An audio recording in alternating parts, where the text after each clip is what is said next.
you don't know your values, it can feel like everyone is the authority on your life. Like you just feel lost. I think it's important to make everything like a ritual or just a sacred time for yourself if you don't like that word.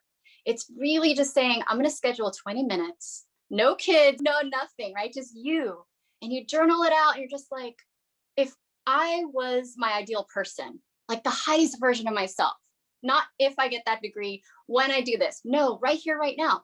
Am I kind? Am I patient? Am I fun? And then what kind of world do I want to live in? And maybe write it all out and have a beautiful map. And you see all these beautiful words that usually feel good because you're thinking about the ideal, the best. And you're not worrying about how, because forget the how, it's the feeling. And then you go, oh, these three really light me up.